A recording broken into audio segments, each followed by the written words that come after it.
All right, just sit back and get ready to have the most fun you ever had with an electronic device.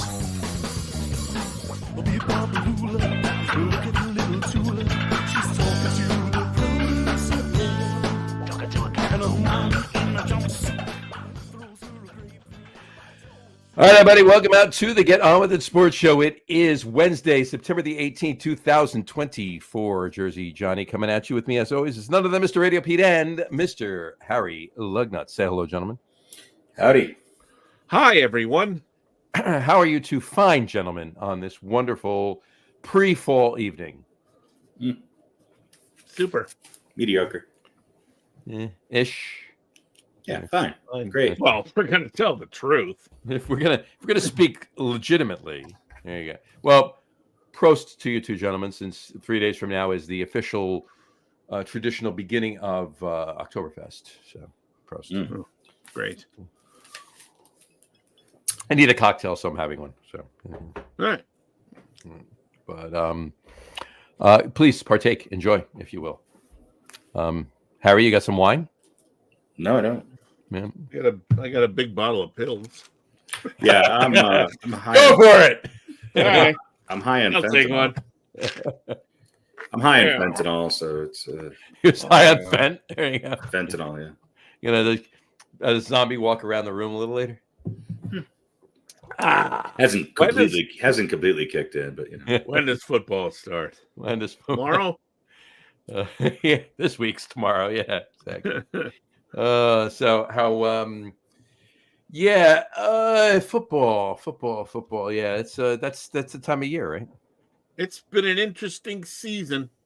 Yeah, for the 32 games we've had so far, it's been an interesting season so far.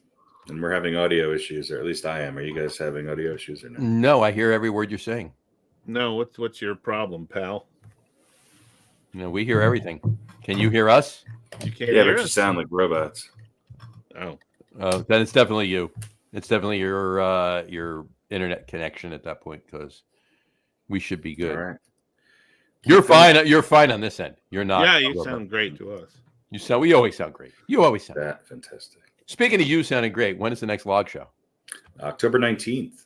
October 19th. Saturday night at the 404 Broadway, Denver, Colorado. There you go. You can follow us at Log Noise on Instagram. Keep up with us and find out about all our shows, including our new album that's out. Available on all the fine. It's available on Spotify and Columbia House Records. Yeah. Spotify and Columbia House Records. That's right. And all you have to do is pay a penny, and you can get 12 of them. You can. You Absolutely. Go. There you go. Yes. Exactly. Yeah, you do know that October 19th is Rita's birthday. Well, there you go. There you go. Happy Lovely birthday. Rita Metermaid? Rita, well, the woman that Harry used to refer to as Rita. Mm-hmm. Oh, okay. Yeah. Yeah, my sister was just out in Colorado. She was. She didn't see me. Visiting her son, my nephew. Or you didn't see her. Well, you know, I mean. No, she wasn't. Maybe I did. I don't think they were in the Denver area. Oh, okay. They were Durango. It's a little bit of a ride from you. Yes. She said wherever they were, apparently the county they're in doesn't pave the county roads. I don't know. So the drive to her son's house was on a dirt road. Lovely. Her son sounds like he doesn't live in civilization. He lives a little bit outside of civilization. So. Yeah. But she had rented, I guess, a Jeep. So There you go. But, she said it was fun. It was a bit hairy nonetheless, but There you go. It's a bit hairy. Yeah, somewhere north of Denver, I think, up in the. Okay. I was kidding with the whole Durango thing. That was just me being silly. But yeah, she had a very good time, and there you go. it's back home now. And there you have it, folks. Pete's nephew and sister. Pete's weekly extended family travel itinerary brought to you by Travel Plans by everyone. Brought to you by Log Noise. Brought to you by Log Noise. Yeah, it's a little segment we like to call "Where Everyone But Pete Is Going." Exactly. Because I don't go anywhere. Exactly. All right, we got the memes. Let's do the Let's memes. get to some memes here. Get to some memes. Here we So go. I'm jonesing for some memes. Let's do it. You are, huh? There we go. Yeah. We got a few. They're interesting tonight. So that's different. Well, we're going in a different direction. yeah, that's what I was gonna say. Thank God. All right. We do take listener Yeah, exactly. So, in any event, folks, in the past several months, we've gotten hundreds, if not thousands, of cards and letters and emails about the memes we do on this show. Not one person liking it. We're going to do them again. Exactly. Despite of that, we're still going to do them. Exactly. Okay.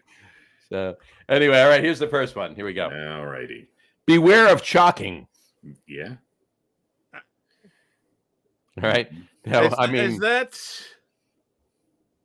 now the second one a baby? That's a baby on the right. I'm assuming it's a baby or a dog with a dog with a diaper and a very large head. One or the other. Yeah, what I like is that the baby was crawling and the bag just happened to fall on its head. The guy on the left is actually holding the bag around on his head, right? Yeah. He can't get it off, and he can't. He may be doing something else here. Yeah, we don't see his other hand.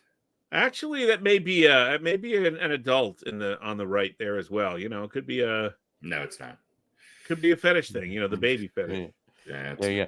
We have a comment, by the way, with this meme up. He says, from Samurai, when you lack substance, you turn to memes. George Washington Carver. That's right. The man is dead, Lise. It would be nice if the memes were entertaining. Well, we're trying tonight. Wow. All right, so that's that. Beware of shocking. By the way, Pete and I have nothing to do with the memes. I know. By the way, if we're being aware of chalking, it has nothing to do with choking. But that's besides the point. Just wanted to say that. Moving on to the next one. Here we go. What if a zombie, a pack of lips, really happens? Then what y'all gonna do? Yeah. All right. I ask myself that every week. I do like the what does that emoji mean? The sad, frustrated, confused. That's kind of like right. That's okay. what that. Yeah. Got you. What if a zombie? A pack of lips, not apocalypse. A pack of lips. Oh, I got it. Yeah. What if a zombie? A pack of lips. I don't think zombies are known for their lips. I don't think so. Yeah. Samurai just said entertaining. Why change the content of the show? Exactly. There you go. Exactly. Yeah. All right. So anyway, moving on to the next one. I thought that was interesting. Moving on to the next one. Not to be Samurai. I love you, brother. You know that. Why are you watching? We don't have lives and we do this, but you could be doing anything else. Well, he had a couple cocktails and now he's ready to watch. And now he's all right. There you go. Moving on to the next one. We appreciate your we absolutely your viewership. 100%. I love the Samurai. Of course, as we all do. Right. Anyway, so based on this one, this next one's even more interesting. Here we go. Shamed by you English? You can speak soon and write like a graduate college if me let you help for a day of 15 minutes. Yeah. The other thing I really like about this guy in the picture is that he looks like Paul Giamatti's insane brother. And he's got his finger through one of the lenses of his glass. Yeah. And they're backwards. So he's like, he never would have taken him off his face that way. Yeah. Right. Where's the other arm? It's like he took him off of someone else's face that was facing him. Give me those. I need glasses for this ad. Give me. He's from the University of Verbatim. In his defense, yes, that's actually University of Verbatim. Listen, there's the logic here. If you good English not, sense this makes to you, so call him. You do. If you're Yoda, absolutely. That's it. Maybe this is Frank Oz's cousin. He also looks like the lead singer of the Smithereens. This is aimed at people who are not good at English, so they will understand what he's saying. If he writes, if you would like to speak like a college graduate, they won't get it. they won't understand because they're terrible at English. Yeah, now it makes sense. Nah. So he's aiming for his target audience is bad English folks. I vote to treat the memes like Clay Holmes. It's demote them. There you go. Samurai just said, John told me to. That's why he's on tonight. And he said he actually gave me permission to troll. He said, Well, thank God. Well, yeah, really. It's the most action we've had from the audience in months. There you go. All right. Moving on to the next one. Based again on this one. Illiterate, write for help. Write for free help. So, I don't know how, but okay. Well, you go and you get the lead singer of the Smithereens to help you. You take the class at the Verbatim University. Verbatim. Yeah. And then you write for free help. That's right. You pay to write the letter, and then you send it in for free help. Absolutely. So you hire Giamatti's cousin right. or whatever, right. And you say, "Can you help me write to the Illiteracy Foundation?" Mm-hmm. Something like that. Yeah, exactly. One day, 15 minutes. That's all it takes. That's all it takes. Just one look. That's all it took. And the Illiteracy Foundation is at 806 Main Street. That's right. I don't know where, just 806 Main Street, USA. Right? United States. Verbatim. 1, 2, 3, 4, 5. Verbatim, Virginia. Verbatim, Virginia. There you go. All right. Moving on to the next one. Has nothing to do with this one. We have, it's an oil change place. Oil quickly. Huh? I hope so. well, quickly. This is like, I think this was a pit crew originally. And their driver obviously was found sponsorless, so he just retired, and they opened up an oil change place. All right, yeah, there you go. Well, it's like 3 guys that went through the first week of the automotive training and said, "We're just going to do oil changes. That's it." And then they ran out of money, and they're like, "Well, we can do oil changes, so we'll just do that. And we'll do it quickly. And we'll do them quick. That'll be our thing. That'll be our. They only went through the first week of the Lincoln Tech automotive repair. Right, exactly. All right, moving on to the next one. We have a CVS pharmacy receipt, extra care coupon, $1 off Poland Spring 12-pack. Fits great in your purse. That's true of my wife. She has a gigantic bag that she carries. She could definitely carry a 12-pack. Could you in your purse? My purse is small. So. Yeah, listen, if it was depending on what it was a 12-pack of, I would perhaps graduate to a larger satchel. I could actually be convinced into buying a larger. Yeah. There you go. Harry's just not ignoring this one. He's just passing over this one. Are we still on? Are we still in the air? There you go. Exactly. All right. Moving on to the next one. I didn't think the Asian food content could be better than anything, but I've been proven wrong. You've been proven wrong. So, but wait. There might be more. There's more. Go. There's only a couple more. Here we go. So, this one, speaking of food ish, we have this one here. We have frozen ice. Well, that's awesome. Yes. We also have unfrozen ice. In bottles. And they're 12-packs, so they fit right in your purse. Right. Right in your purse. Nice and light. Exactly. Right. Just need, because what I want to do is I want to kill the environment with a plethora of small, tiny plastic bottles. Absolutely. So, and it doesn't say that the 12-pack of Poland Spring is a small plastic bottle. It could be the 16-ounce bottle. So even them, depending on the size of your purse, they don't fit great in your purse. But whatever. Either way, you have frozen ice to cool them down. There you go. Next one, you're gonna like this next one. All right, it's no throwing pizzas past this point. Yeah, that makes sense. What is special about that point? I don't know. I bet there's a line above that, and it's inside a pizza parlor. Or is that on the outside of a building? Looks like the outside. It's on the outside of a building. Yeah, it's. I cropped it just to fit on the screen, but it's on the outside building. No throwing pizzas past this point. I think this might have been one of those crazy Photoshop things. No, it was actually on the side of a building. Oh, how do you know that? Well, because I saw the building. Oh, you did? You took this photo? I did. Wow. No, you didn't. So now, No. I will tell you this. I think somebody just graffitied it there, but I thought it was interesting.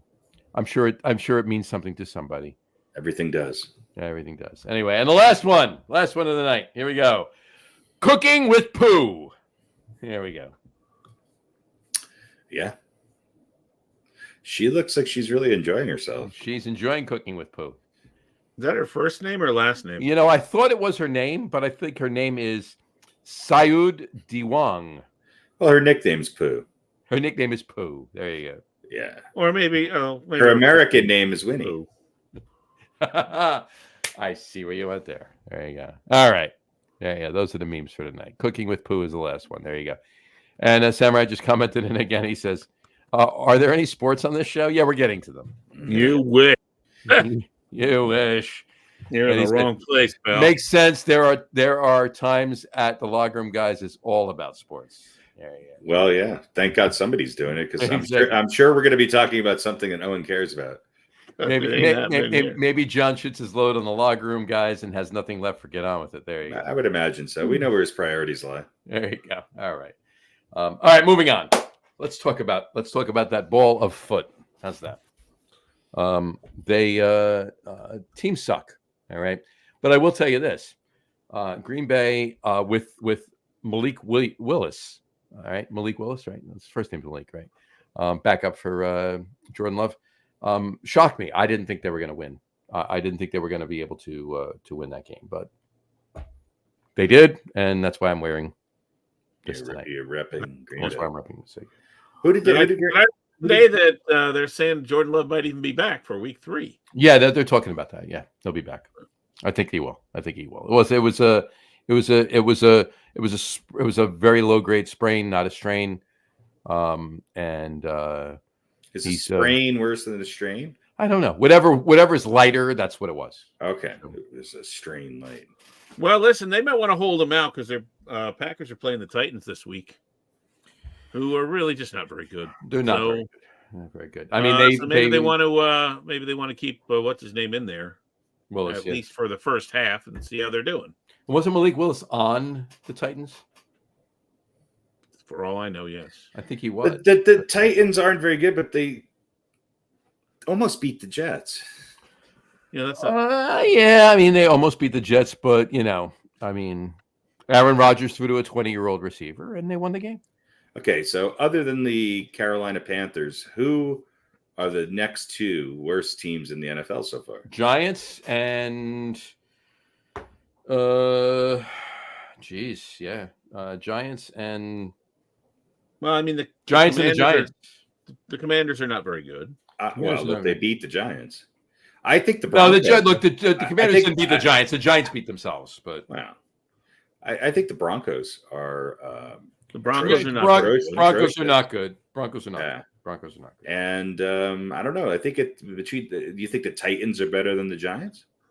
I do. Yeah, but not by much. Not by much, but I do. Mm-hmm. You know, the Jaguars really aren't very good. Jaguars don't look great, but they have more potential. They do. Yeah. I'll tell you a team that I think is done, and I think I picked them to win. I think the Rams are done. I think they are too. They should have beat the Lions in game 1, and now they're done. They're cooked. They're too hurt. And I'm shocked. And Harry, you were right.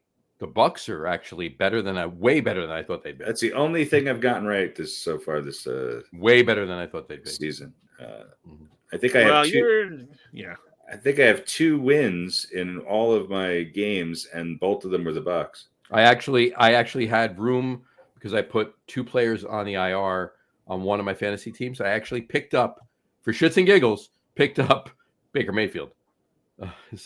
And I read somewhere, and I didn't look at the stats, so don't quote me on this, but I saw it was either in a reel or I read somewhere, I forget what it was, but somebody somewhere said that stat-wise, the best quarterback in the NFL right now is Baker Mayfield. Well, it depends on what stat you look at, but if you're looking at passing yards, Brock Purdy is. Mm-hmm. If you're looking at QBR or something like that, then yeah, you can get into that a little bit more. There you go. But and I'll tell you what, the 49ers don't look all that great. They don't. Samurai just said Washington's kicker beat the Giants, and then he said Baker seems to be growing up in Tampa. Yeah, I think you get out of these miserable places, and I mean, look at Sam Darnold. Look at David Carr. David Carr might be the story of the, Gardner Minshew. It's just if you're looking at yards, the top 3 passing yards right now are Brock Purdy, Matthew Stafford, and Gardner Minshew. Yep. Yeah. What do you think is a better examination of a quarterback, QBR or the quarterback rating? Are they the same? No, they're not. I don't. How is each one calculated? I don't even know. Yeah. Well, I'll just. What QBR quarterback rating? What does QBR stand for? Well, it's an overall passing rated, and it's adjusted QBR.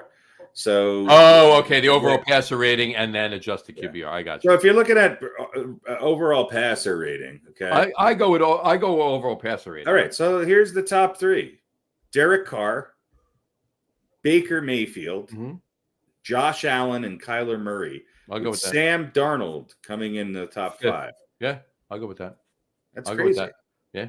Now, if we go QBR, which is a slightly different metric, guess what? Derek Carr is still number 1. Mm-hmm. Kyler Murray is number 2. Josh Allen's number 3, and Geno Smith and Sam Darnold are tied for number 4, with Baker Mayfield rounding out the top. That, my friends, is insane. Yeah. But we got 2 games. I was just going to say, can I just remind everybody, we're 2 games in. Still. Quarterbacks. Well, had a couple of good games. Passing's down, rushing is up. I'll tell you who needs the team that I think needs to fire their offensive coordinator, and I think has had the worst head coaching, is the Baltimore Ravens. Yeah, only because they've lost 2 games. If not, I would say Nick Sirianni. But you have Derrick Henry. You have a guy who can close out games for you. There's no reason that you should be losing 2 games where you were up by 10 points in the 4th quarter. You just shouldn't be. And I'll tell you what, Lamar Jackson is not a closer. They need to hand the ball off to Derrick Henry, and they need to change their game plan quick, or else guess what? This might be a lost season for the Baltimore Ravens. I got to be honest. A lot of people had going to the Super Bowl. I got to be honest with you. I like John Harbaugh as a coach. I do. I think he's got a good mind. I think he's a good coach. He needs a break. He needs to leave Baltimore. He needs a year or 2 off, go in a booth somewhere, commentate, and then get back in another. I'll tell you where if he wants just a summer off, and if he wants to come back, a summer off and coach a team, and it's not that far of a travel. I was going to say the New York Giants. Yeah. Well, I'm going to tell you right now. Now if he could bring Lamar Jackson with him, not that I'm a big Lamar Jackson fan, but any quarterback you find on the turn. Well, if he suits up himself, right? Yeah. So, but on that note, though, that you said that, it's funny you said that because you just brought up Nick Sirianni too. Depending on how things go, both for of course, the Giants, but also for the Eagles, I would not be shocked, and I'm not saying it's going to happen, but it would not shock me to see Bill Belichick being in charge of everything on either in New York or in Philly, one or the other next year. I think I would love it for it to be the Giants. However, I think that there is not the same love that Belichick had for the Giants with the current ownership situation. And well, they were both involved. Well, no, you know what? That's not exactly true. Not true. No, it's not true because Steve Tisch, right? Steve Tisch, the son of Bob Tisch, right? Steve Tisch was not involved. Neither was Bob Tisch when Belichick was there. Belichick left because Bob Tisch bought Tim Mara's shares back in '91.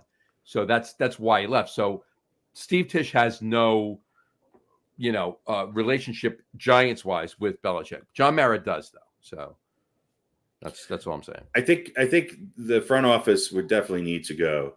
I also think that we need to just follow the 49ers and the Kansas City, a couple other teams that have consistently over the last 5-6 years had great offensive lines, and just whoever they don't draft, get the list of the next 4 top picks that they were going to pick and just pick them. Because the Giants cannot pick an offensive lineman to save their life. No, they can't. No, they can't. Having said that, the Giants' offensive line is incrementally better this year than it was. Wait a minute. I watched the whole Giants game with not one other game on anywhere around me at a Giants bar in Denver. Occidental, by the way, if you guys want to go Occidental, there. Absolutely. And I don't think look, Singletary looked good. The Giants were opening up holes. Their running game looked good. It did. And I don't think the pass blocking for Daniel Jones, I think it was the best pass blocking game I've seen out of the Giants in a long time. Now, they were playing the Commodores. I understand that. But I like Commandos, but either or. Yeah. So there's my assessment. It was I don't throw that loss on the Giants offense. I don't necessarily I throw that loss on the front office and the coaching staff. Because it's absolute bullshit that they didn't have Graham Gano has been injured several times lately, and it's bullshit that they did not have somebody behind them to back up. They thought Zeus could kick it. So here's the other thing I'm going to say. The Giants offense gave up a lot of yards to a team that had not had a 100-yard runner in forever. But they didn't bend. They bend, but they didn't break. As Pete mentioned earlier, 7 field goals. I didn't walk away from that Giants loss feeling as much despair as I usually do. Having said that, I still don't see them winning more than 4 to 5 games this year. I'm at 3. I'm at 3 games. So you're ahead of me, and that's a rarity. I said no more than 4 or 5. No. Yeah, that's what I'm saying. But I wouldn't even go that far as to say that. I got him at 3 right now. You're finally seeing clearly. And Harry, I'm going back to the early '80s. This is probably the first time that you have the Giants winning more games than I do right now. But let me ask Pete something about the Jets. I also watched that game, and I felt as if, again, they not great competition, not a good team necessarily in Tennessee, a team that's lacking some leadership on the offensive side of the ball. But I have concerns about the Jets defense, big concerns about the Jets defense, which was supposed to be their calling card. I don't know. Yeah, how did they improve and actually get worse? How did that happen? Well, they were a good, solid defense last year. They won the games they won clearly won because of defense last year, right? So, and the games that they almost won, like the Chiefs game and some other things that they were close in because of the defense, right? So they improved but got worse. How did that happen? All right, first let me get caught up with everything else that was said. Don't worry about don't forget one of the Ravens' losses was to the Chiefs, and the Chiefs win every game because they're the darlings of the NFL, as we've seen this past week. But they lost to the Las Vegas Raiders. They did, and that should be concerning. And they looked horrible. And that should be concerning. That's the concern that I have Baltimore-wise. Yeah, because Las Vegas, not the Chiefs. And game. I agree with. It wasn't that the Raiders played great; it was that the Ravens did not play well. Yes, and I agree with everything else you said. Yeah, because Jackson does not close well, and you got to lean on Henry. Same thing with Cincinnati. I'm less concerned about the second loss because they actually beat Kansas City, but they're still 0-2. So right. Yeah. We all know what happened. Yeah. As far as the Jets go, look, it probably was not fair to expect the Jets defense to remain as good this year, quite as good this year as it was last year, because in any particular order or in no particular order, teams are going to be scheming against it because it was pretty good last year. And they don't have quite the same personnel, although they have many of them. So it's fair to think there might be a little bit of a drop off. Also, I think the offense was so bad, with rare exception, and so terrible that I think there was not that the Jets defense was not very good, but that was just the Jets defense is really good. That was a statement that after probably week 6, didn't really need to be re-examined or really dug into anymore. Not that it wasn't true, because it was all about the offense and how bad it was and how insane it was. And the defense just being great was taken for granted. Yeah. And they were very good. So they're not playing as well as they did last year, or certainly as well as everybody expects. Maybe they're not quite as good. Maybe they're not as good. Or maybe they're... I mean, we all knew what San Francisco was going to do by the middle of the first quarter in week 1. Run between the tackles. Not with Christian McCaffrey. And they did it the whole game. And the Jets didn't have an answer for it. They didn't have an answer for it. Now, is that because they lost half their defensive players and they don't? No. Is it because... It's because they didn't sign Hassan Reddick. That's why. That's part of it. Yeah, they probably could have used him there. They would have been better with him than without him. Sure. But, you know, what did the defensive coaching staff do differently? Mm-hmm. You know, now it's hard to sell out on the run all the time in that situation because there's weapons through the air through San Francisco. So, you know, and look, San Francisco has not looked great, but they're still one of the better teams in the NFC. So I don't worry about that too much. They did not play great against the Titans. A couple people asked me what I thought about this past game, and I said the Jets won, and that's what we look at. They didn't play great. They made some mistakes, but they got enough done to get the win. And maybe we need to stop thinking about the Jets as a great defensive team. They're not. Oh, it's Aaron Rodgers who's going to lead them to the promised land because their offense was so terrible. And start thinking, okay, they're maybe a good defensive team, but maybe not good enough to carry them. And maybe they just need a little bit more time together. I don't know. I think that's part of it. I do agree with that. But I think the idea, like look at all the preconceptions hitting into this season that have been at least partially blown up. Right. The Ravens have looked terrible. Cincinnati doesn't have a win. San Francisco hasn't looked good. The Jets defense hasn't been great. San Francisco. The Rams are a mess right now. Yeah. Although they have a lot of injuries, right? So I mean, the Bucks beat the fucking Lions. Yeah, and the Lions were lucky. And the Vikings beat the 49ers. And the Lions were lucky to win week 1. Look, the 49ers are dealing with holdouts and injuries. Let me just say this. All that stuff that the media's been hyping for months now, heading into the season, maybe not all of it is true. Yeah. Right. Maybe all of it sounds great and gets clicks and gets you to read stories. Fair enough. But maybe we need to actually look at what happens on the field and say, that's the reality, not what our preconceptions were. Because just look at the first 2 weeks. It's been nuts with the things we just mentioned. These teams losing to these teams, and not one of those mid-season letdowns or our bye week is until week 9 and the team is a little bit tired. And so, you know, a team like, let's say the Lions or whoever, and they had a little skip in the, you know what I mean? Maybe they're, you know, yes, maybe they're still one of the top 3 or 4 teams in the conference, but maybe they're just overall not as good as we've been led to believe or told by the sports media. No, they're not one of the top 3 or 4 teams. No, I mean, I think I think they're a middle of the road on the road field team is the reality of the situation. With the Jets, their defense, maybe it's not elite. Maybe it's just good. Maybe it's very good, but maybe it's not elite. I think that the problem with the Jets is that I'm not sure Robert Saleh is a great head coach. And I always want to give him the benefit of the doubt, but I just don't get warm fuzzies. I do too, but I don't see what effect is he having on any of this. Nothing. And if he really wanted to concentrate on what he's known for, then this defense would be punching people in the mouth and taking names. Exactly.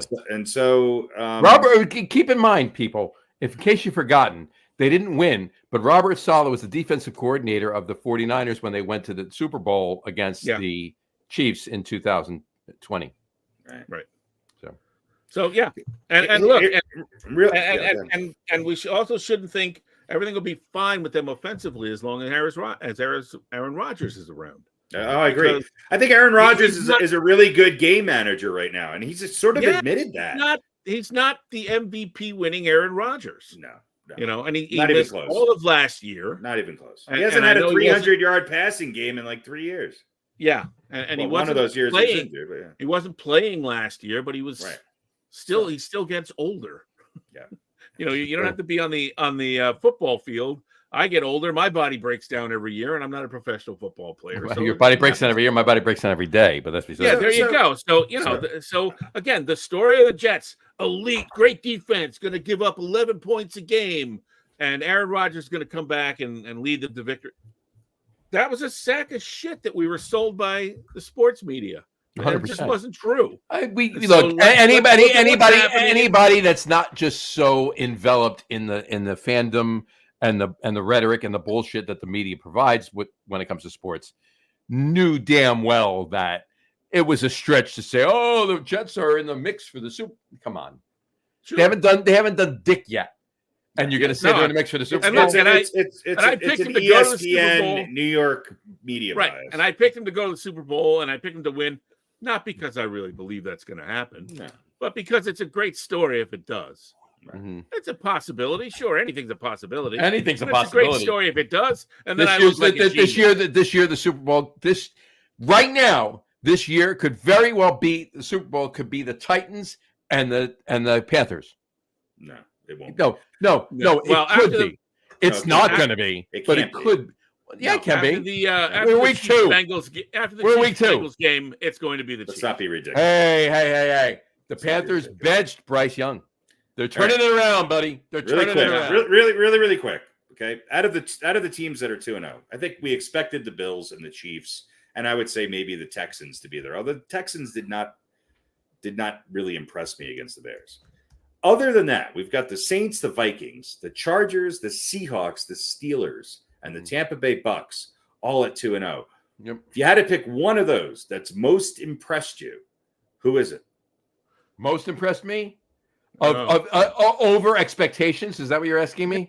Who's impressed you the You're- most? yeah, Other this is other gonna than the be- Bills, Chiefs, and Texans. This is Buck- the the are Bucks, they- the this Bucks. is the are they for real? I was Yeah. going to do this. This is Oh, are they for okay. real? We'll do it. We'll do it. But Yeah. let's do it right now. We don't Yeah. need the music. Yeah. Of the No, we undefeated need the music. teams- We need the No, music. no, We need no, the no, no. music. Let's We keep need going. Of We the got a flow undefeated going. teams, who's the most for real?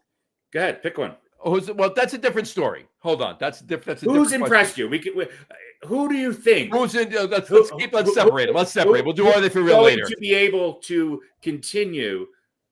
And Well, build- that's different. That's different. Who's the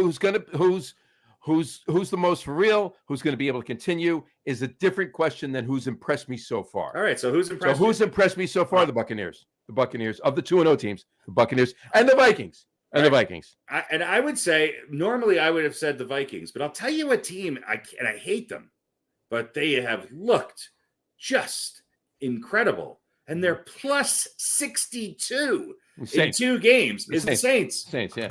I mean, I would let's say the Bucks give and the credit where credit is due. Mhm. I mean, holy smokes, these guys. Yeah, are good. I have more faith in the Bucks and the Saints. I would say the Saints even ahead of the Bucks than I do in the Vikings to continue. Because- at least Well, Right, Because different you have story. Sam- Different Right. question. Different question. Who's impressed But, me so far? And but yeah, I mean, the Vikings- I'll give to Harry that one too. The Saints have it actually, especially over the Cowboys in Texas last After week. a big Cowboys win the game week 1. 100%. Yeah, the Yeah. Cowboys just. I mean, they didn't just win the game, but they could have. It wasn't like they blew out. They just ran away with the game in the first week. Well, Yeah. I mean, Dak Prescott had 116 yards passing. It's not passing's like down. Passing's down all over the place. That's another story, and I want to But talk about that they later. won 33-17 against not that horrible of a Cleveland team. It's Cleveland team that, by the way, bounced back and won this week. Right. So, And if they win, and if they win on that note, if Cleveland but not wins, not if impressively. Cleveland wins this week, I'm 100% putting money down the fact that the Giants will not win more than 3 games. So, Yeah, and look, the Browns won, but not convincingly over. still, they won. After won. looking miserable, they won and beat a Jacksonville team that's got problems. Right. And look, I don't want to beat a dead horse, but I said this from the very get-go when everybody was so high on Trevor Lawrence. I never saw in Trevor Lawrence what I saw in Joe Burrow or some other. Oh, hell no. Trevor Lawrence, you look at Trevor Lawrence's stats, and this has been well documented. Look at Trevor Lawrence's stats. Trevor Lawrence is Daniel Jones. Yeah. Their stats are almost fucking identical. You could call him a bust. They're almost identical. Daniel Jones, Trevor Lawrence. Look, here's the other thing I want to bring up. And this is a testament to somebody like CJ Stroud, who's been able to now have not only one great rookie year, but has started off fairly well in his second campaign. Yeah. If you go back through the history of the NFL, rookie quarterbacks struggle. They struggle. They do. Yeah. And we're seeing a lot of that this year. These rookie quarterbacks look horrible. They do. And that's okay. It's okay. It's okay if they figure it out. It's not okay if they don't. Yeah. The Bears did not win because of Caleb Williams. Oh, no. And there's been moments where I see something with Bo Nix, but it's just they can't see the field the way they need to. And the speed of the defensive backs, they think they're throwing into an area that is open and the coverage collapses and it just looks horrible. I don't know. The offensive play for some teams has been ugly. Now, rushing is up, passing is down. We all expected that. There's no preseason anymore. There's a lot of people that held out. There's some injuries. We get all that.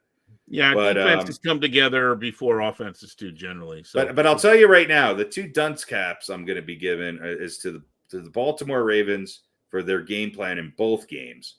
And number two, I'm telling you, man, I cannot believe the Philadelphia Eagles lost that game to, I think, a struggling Atlanta team that should be 0-2. That was how they could not run the clock out at the end of the game.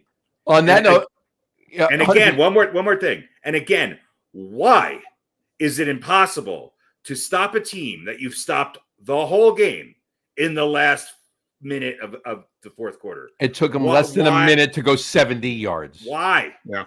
And we're not talking about Patrick Mahomes. We're talking about Kirk Cousins. Now, and I don't mean disrespect to Kirk Cousins by that. Kirk Cousins is the best Kirk Cousins in the league. Yeah, exactly. Kirk Cousins is not Patrick Mahomes by any means. But on that note, right? Why are you throwing the ball to Saquon? And I can't stand the Eagles. Obviously, I'm a Giants fan. But by the way, why are you throwing the ball to Saquon on that down? By the way, Saquon, you should have caught that. Fuck you. Oh yeah, 100%. Yeah. But why are you throwing the ball on third down? I don't care if he loses 5 yards. The clock still runs. You're running the clock. Yeah. Yeah. Stupidity.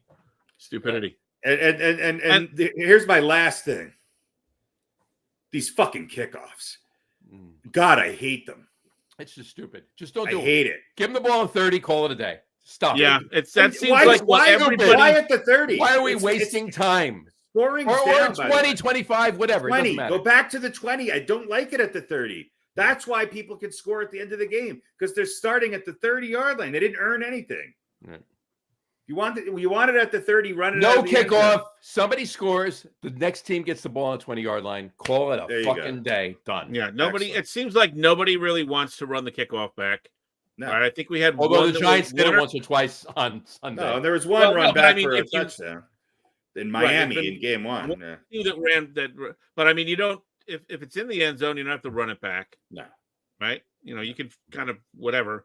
The only time really they run it back is when it doesn't go into the end zone, because you kind of have to, or else you're just going to sit at the 3-yard line or whatever it is, or if it's at the 10 or something, you don't want to take a chance that it doesn't bounce into the end zone and then it gets downed inside, deep in the territory. But it doesn't seem like anyone is really that interested in giving anyone the opportunity to run. No, they're not. Back. They're not, because once you break through that mass, just that one little line you got to break through. And you got a guy with some speed, as most kickoff returners have. Exactly. And he's gone. I think personally, I think everybody's still feeling it out. I think by the end of the season, you're going to see some of that. I think you are. By the end of the season, you're going to see some of that. You're going to see some of these guys actually saying, "All right, yeah, we could do this," because they're not coming at us at 90 miles an hour. We don't have a million people. There are holes that wouldn't be there if they were running from the kickoff. So I think by the end of the season, why isn't Tyreek Hill returning kickoffs? yeah, you're gonna see this. You're gonna see runbacks. You're gonna see touchdowns.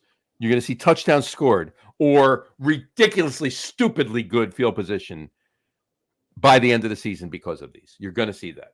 And that's what the NFL wants. That's what the NFL wants. They don't give a shit who's, I mean, well, other than the fact that they want the Chiefs to win every year, they don't care who else wins, right? They just want action. They want people to watch, and that's what what this is about. And it covers their safety issue by not sending them at the same time. Yeah. So, the safety of my television is going to require that not every fucking commercial has a Kelsey brother or Patrick Mahomes in it. Hey, come on. You know that's where the NFL and media is right now. It's all about the Chiefs. The Chiefs. And I was going to say this before, and I'll just say this and leave it at that. We can talk about it if you want, whatever you want to do. But we all know the NFL. Yeah, the NFL right now. The Chiefs are more the Patriots right now than the Patriots were. Well, the Patriots didn't have. The Patriots, there's no comparison. There's no comparison. No. As far as I don't think the refs gave the Patriots anything. No. I mean, that's my point. Yeah. That's my point. The Chiefs are more the Patriots than the Patriots ever were. Meaning it's guaranteed to be there. Right. That's my point. Yeah. Patriots earned it. I'll tell you what. Number one, I don't think that last call, if it's flipped, gets called on Kansas City as pass interference. Hell no. Okay. No, if it was an offensive player going up for the ball behind the defensive player, 100%, there's no flag. No, number two. No flag. Number two, I'm still not convinced that fumble, that Burrow's fumble, was a fumble. From everything that I saw, he was down. Yeah, it's close. They just couldn't overturn it. But why? Again, if it was Mahomes, the assumption would have been he did down by contact. No, yeah, the call would have been down by contact, and they would have had to overturn that 100%. Well, but this is my point. This is my point. All right, what do we got next? All right, yeah, I'll just say I watched the pass interference call, and by the letter of the law, it was, and with the officials guy explaining it, yes. He was on his back a little bit early, sort of impeded his ability to get up and catch. No way he was going to catch that. But it shouldn't have been called. Not in that situation. Not what was it, a finger 16? But but here's the thing now, and I watched somebody talk about this too. If you've established your area to catch a ball, if you've established where you're standing to try and go up for the ball, and somebody backs into you. That's not your fault. Right, yeah. I mean, the defensive back is facing the ball and has just as much a right to the ball as the receiver does. 100%. So, again, the way it was explained by the letter of the law as a technicality, yes, I think you can make that call, but it never should have been made. As Harry said, too, you flip that. The receiver established his domain, and the the offensive player backed into him. Or the defensive player backed into him. Right. Yeah. Or what I was saying is that if it was Cincinnati on defense or on offense and Kansas City on defense, that call doesn't. Oh, you flip it that way too. Yeah, 100%. Yeah. No. Either way, it doesn't get called. You're right. Anyway, but that was the problem. They had to actually with the call for Burrow. It was called a fumble. Right. What Mahomes would not have been called a fumble. I agree. Yeah. Anyway. So anyway, all right. What else we got? All right, a little bit of football housekeeping. Yeah. In our same, better, or worse categories, we have C.J. Stroud, Bryce Young, Richardson, and Will Levis. And I'm going to put Bryce Young on the bottom. CJ, you said same. Harry, you said same as far as with this year by comparison to last year. I said better. I think we're all wrong. I think he's having a worse year. Worse. I think he looks exactly the same. Horrible. No, he does look. When I said the same, and I'm pretty sure Harry meant that too. When I said the same, I meant bad. Yeah. So I agree. But he's benched, so worse. All right. So we're gonna go with him being worse, and none of us picked worse. So there you go. Although I agree with what you guys are saying. So there's just want to go up on that. By the way, Aaron Rodgers over under plays for the season 4.5. We all took the over. We were all right. He did. Yep. And Colorado, the Buffaloes have 2 wins. So that over under for wins for this season for them was also 4.5. So we have yet to see. Still several more weeks left in the season, but they're a lot more. Yeah. Although they're they're halfway there. Nebraska looks good, and they whipped their ass. Nebraska does. Yeah, they did. They did. But they beat up on Colorado State. And also for baseball, very quickly, down to the wire. Yankees in Baltimore. Yankees are now +4. So obviously Baltimore's not running away with it, as I predicted. Baltimore can't win a game. Nope. No, they can't. I mean, the Yankees are playing okay. Baltimore's horrible. Minnesota, KC. KC is up by 1.5, so that one's still close. Houston, Seattle. Houston is up by 5, so Harry, looks like you were right. Houston's running away with that one. St. Louis, Pittsburgh. Pittsburgh is in the cellar now, so I was wrong about them. And Arizona, San Diego. San Diego now +2, so that one's still close. So down to the wire, Minnesota, KC, Arizona, San Diego. Still in play, but the other ones are. I mean, things could change, of course. Still got a little time left in the season, but looks like I was wrong about Pittsburgh. Harry was right about Houston, and I was wrong about Baltimore. This is true. If you look at if you look at the stats for pitching, and just since the All-Star break towards the end of the season, it's amazing. I mean, it's just that there's certain teams that are finally back on track. I think Houston is one of them. And I'll tell you what, I mean, I think this year is the biggest toss-up in Major League Baseball in a long time. We're not going to have we converted to baseball at this point? Yeah, because it's more than football to talk about. Yeah. Well, the only other thing I wanted to say is our quarterback shelf life. Yeah, everybody's still in there. Yeah. Although if Russell Wilson doesn't come back, I think in the next 2 weeks, then we have to say he's the first one out. We might have to say, because it's not official that it's an injury, and he's going to be tossed. That was the rule, that it's not by injury; it's by getting yanked for. Let me ask a question on that. Okay, I mean, if they're not putting him in for the first month of the season, then I think Pittsburgh 2-0, and Justin Fields has looked bad. If he is healthy, do you put him in? Do you start him? I do. He's got a short leash, but I think Tomlin has to, because he's Mike Tomlin, and Mike Tomlin said Russell Wilson's the starter. You know what? I can't believe I'm about to say this. Justin Fields has looked bad. Now he's 2-0, so that's great. The 2-0 in spite of Justin Fields' play. So right, I think you gotta give. Yeah, we'll see. We'll see. Anyway. But everybody else still in it. All right, so we still got more football. Sorry. Oh yeah, we got plenty of time. Exactly. So you guys tell me what's next. You want to do fantasy football next, or I think it's time that we do. I think it's time that we do. There's no fantasy about any of this year for me. I'm fucked. Listen, we're only 2 weeks in, Harry. I'm fucked. And there's no way your team can be. There's no way. No. I only have 2 wins. Out of wait. Yeah, but you got 3. You got 3. 3? Okay. That makes me feel a little bit. There you go. 3 wins. You're 0-2 in league play. Get on with it podcast Fantasy Football League.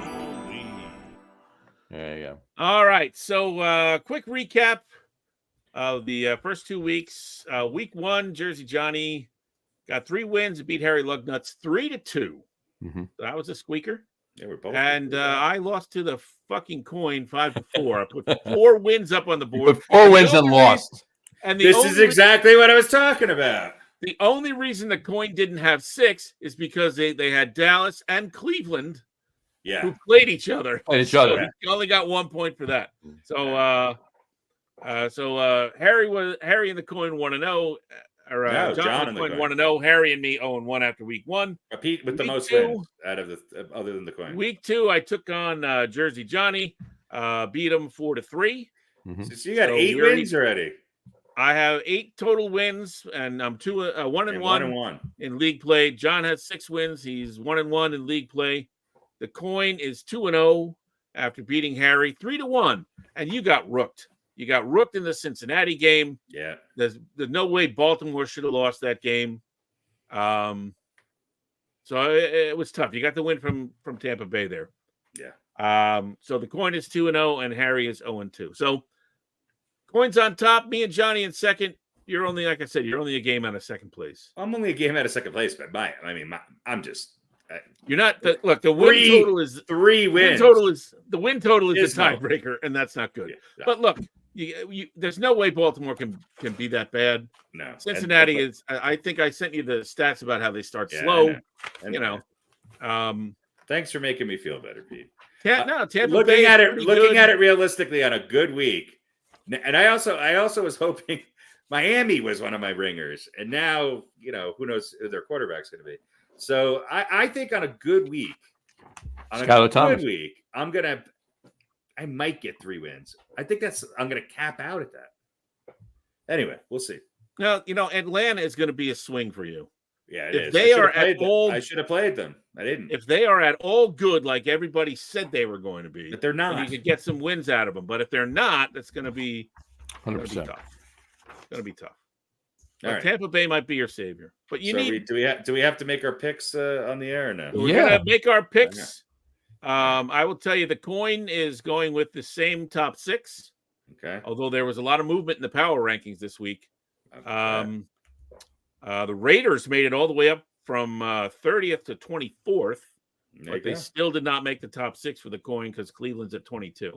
So we got San Francisco, Detroit, Dallas, the Clippers, the Browns, and the Sea Chickens. And what's the matchup? What's the matchups this week? Jersey Johnny now takes on the Coin. Mm-hmm. This will be the end of our first cycle. So everybody will have played everybody once. You and I go head to head. Okay. And you and I go head to head. All right. Well, let's make our picks. So who wants to go first? John? Yeah, I guess I will. All right. Well, I'm not taking Arizona. Like my teams are the Chiefs, the Packers, the Texans, the Bears, the Cardinals, the Colts, the Giants, and the Patriots. Those are my 8 teams. Yep. We're picking six games. I am not going with the Giants against the Browns. I'm not. And who's the other team you're not taking? And I'm not taking the Cardinals against the Lions. Although maybe I should, but I don't think the Lions are going 1-2. After last week, I think Lions. You don't think they're going 0-3 or 1-2? Yeah, they're 1-1 right now. You're 1-1, right? Yeah. So, the Lions are a better team than the Cardinals, and I know the game's in Arizona, but I don't buy it. So I'm going Chiefs. You writing this, RadioPete? I'm highlighting these teams. I'm going Chiefs. Bolding them. I'm going. He already told you the 2 he's not taking. So. Yeah, I'm going Chiefs over the Falcons. I'm going the Packers over the Titans. I'm going the Texans over the Vikings. Ooh, that's a good one, Texans. Yeah, I know it's tough, but I have more faith in them than the other 2. I agree. I'm going the Bears over the Colts. That's a given.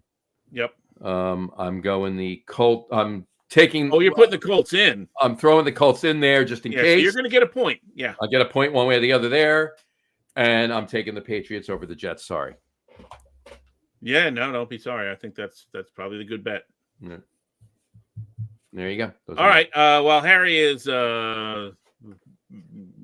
working his brain, I'll let you know what my picks are just to give him a few more seconds. Fair enough. Let's see. I got Philly. I have the Jets over the Patriots. Mm-hmm. Got Philly. I don't even know who they're playing. Philly's playing the Saints. Okay, yeah. I got Philly and the Saints. So I'm getting a point one way or the other. Mm-hmm. I got the Jets over New England. I got Buffalo beating whoever. I forget. Buffalo is playing the Jaguars. Yeah, Buffalo's playing Jacksonville. Yeah. I got Pittsburgh, and I got Washington. Taking Washington over the 0-2 Bengals. Wow. Just because I don't trust Tennessee, and I trust Washington over the Bengals more than Tennessee or the Rams. There you go. Yeah, Rams are beat up. Yeah, Rams are beating. All right. So Philly, Jets, Buffalo, New Orleans, Pittsburgh, Washington. Yeah. I have both the Denver Broncos and the Jacksonville Jaguars in my roster. So they are collectively playing Buffalo and Tampa Bay, respectively. So they're the two that I'm leaving out this week. I'm going with Baltimore over Dallas, Cincinnati over the Commanders. I'm taking Miami with the who knows who as quarterback over the Seattle Seahawks. Probably lose that one. Taking Atlanta over Kansas City. Probably lose that one. I'm taking Tampa Bay, my workhorse, over the Broncos. Probably win that one. And I'm taking the Minnesota Vikings over the Houston Texans. I'll probably lose that one. So I'm hoping for 1, 2, 3 wins this week. Let's go. Well, listen, here's the. Let's see. So Baltimore is playing. Baltimore's playing Dallas. Cincinnati's playing Washington. I got Baltimore and Cincinnati. So Cincinnati wins. That's a 1 for you and a 0 for me. So that's good. See, that's the thing about this. You get a couple of matchups, right? Against the team you're going against. That's right. Atlanta, Tampa Bay, Minnesota. All right. So Jacksonville and Denver on the bench. They are. They're sitting. All right. There you go. There we go. We will see. I think I was looking at this. I think my first win will come in week 7. Really? You think that long? Yeah. Well, look, if you'd gotten a win from Cincinnati week 1, you would have been tied with John. Yeah. And if anything had, I thought this past week you were going to get smushed because the coin had a bunch of easy games. Yeah. But it didn't pan out for them. They only got, they got 3. Yeah. But they didn't get Dallas. They didn't get Detroit. They didn't get San Francisco. Yeah. But your team has just let you down. Yeah. But I can't see that. And I can't see Baltimore and Cincinnati doing that. And I sat Minnesota and Atlanta, and I shouldn't have. Yeah, but that's a tough call, though. I know. That's a tough call. I know. That's a tough call. All right. We'll see what happens. There you go. All right. We have an NFL related. Are they for real? Well, yeah. I was going to say which of the undefeated teams in the NFL. I would say is the most for real. Like which one is really undefeated because they really are good. And what is real? Start it out. Real? How do you define real? If you're talking about what you can feel, what you can smell, that's about right. And see, then real is simply electrical signals. And I'll tell you which teams. Pretty sure we're going to leave some of them. You're not real. For real. Yeah. Are you for real? For real? For real? For real? Are they for real? What is real? I have no idea. All right, so write these down. Oh, I like this. These are the teams we're going to. Pete's doing the write these down. I'm going to give you 12. You got to eliminate. So the Syracuse Bulldogs of 1927, the Dallas Cowboys of 1964. Hey, guess who's on top of the Big 12 right now? The University of Central Florida, my son's rival school. But that's only because I think they played a conference game and nobody else has. Yeah, there's only 2 teams. But they're 3-0. But they're 3-0. So shout out to UCF. Go Knights. Is that one of the things we're writing down? UCF? No. I just like to say that. You could tell us to write it down like John, but don't meander around like John. All right. So I'm going to give you a list of teams that are undefeated so far in the NFL, and you tell me which ones are really deserve to be undefeated and which ones are undefeated because they're the weekend. So I'm going to leave the Texans off the list, but I'm going to put the Vikings on. Okay, Minnesota. I'm going to put the Saints on the list. New Orleans. I'm going to put the Chargers on the list. The Chargers. I'm going to put the Steelers on the list. Mm-hmm. I'm going to put the Bucks on the list. Mm-hmm. I'm going to leave the Seahawks off the list. Oh, okay. Just because they've been pretty good the past couple of years, Not unfathomable that they're 2-0, in my opinion. Mm-hmm. We're going to leave the Chiefs off the list because they're the fucking Chiefs. Those are the Chiefs. And Although we're going to leave the big loss with them with Pacheco. Yeah. Yeah, they'll just plug somebody in, though. Oh, they already signed Kareem Hunt. Plug and play. That's it. Oh, there we go. Didn't he kill somebody or beat up his wife, or what's Kareem Hunt's Sure, deal? it doesn't matter. He beat up himself, horrific, beat right? himself up or something like that. Yeah.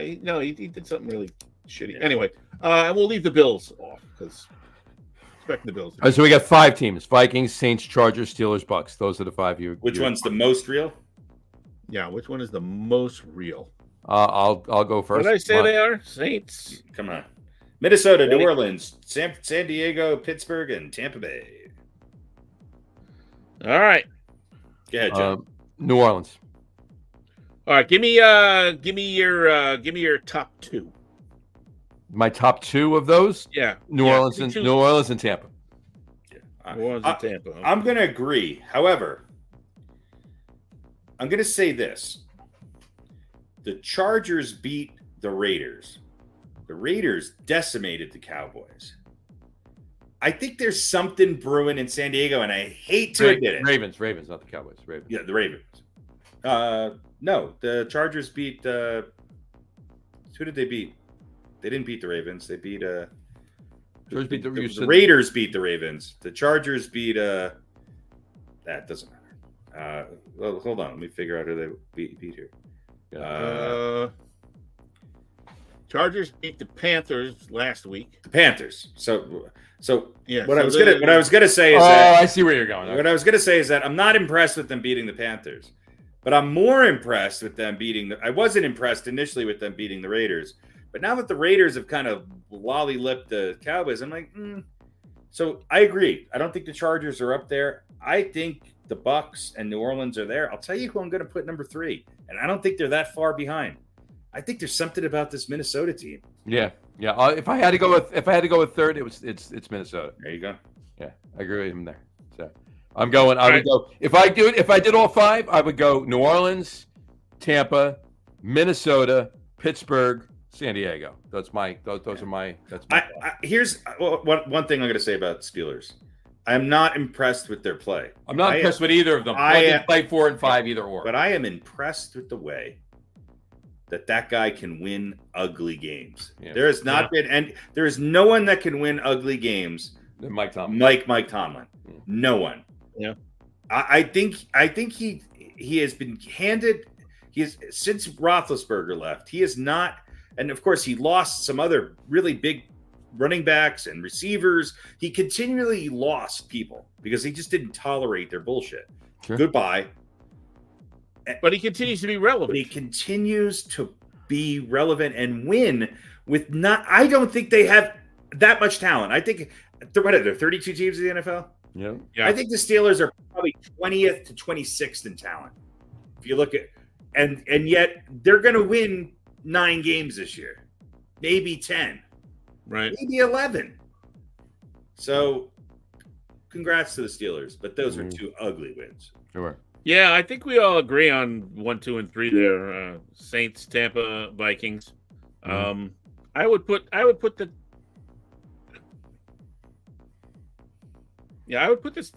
Chargers number 4 just because I think they're a better team. But I agree with everything you just said, Harry. Well, see, Harry's point about Mike Tomlin is why I put the Steelers 4 over the Chargers 5. Right. No, you're absolutely right.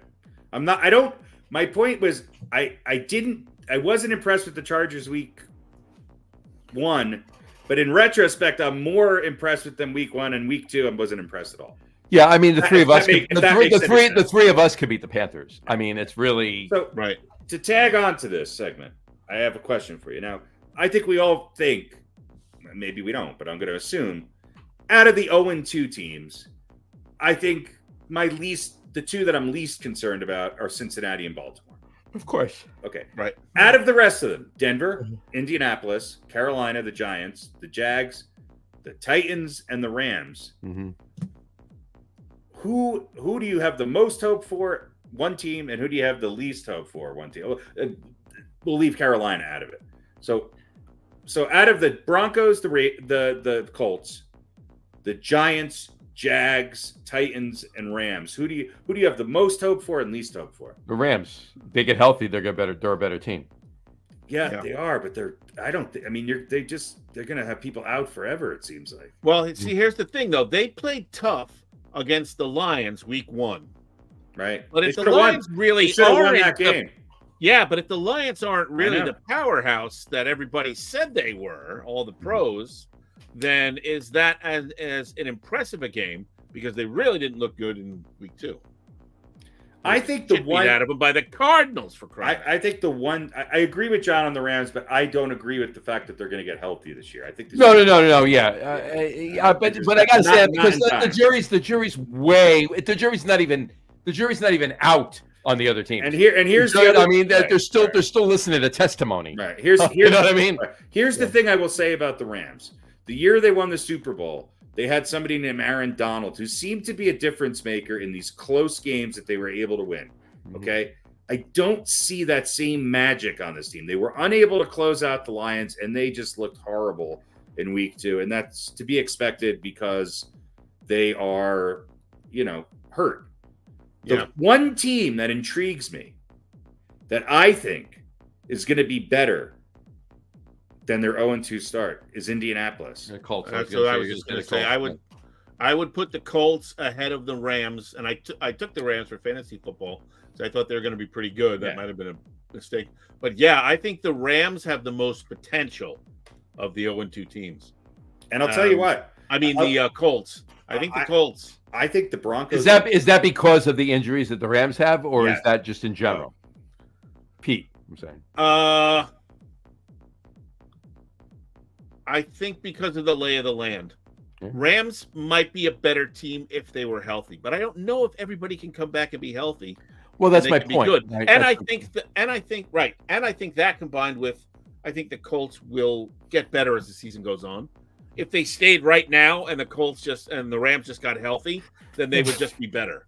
Yeah, but I think the Rams would definitely be better if fully healthy. Yeah, right. I think the Colts will improve, and so even when the Rams come back, if they get everybody back, I'm not sure they're going to be measurably or perhaps anything more than marginally better than where the Colts will be, after another 4, 5, 6 games. Right. Because I think they're going to improve.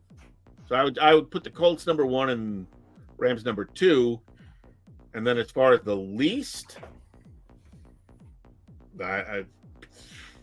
Titans, Giants.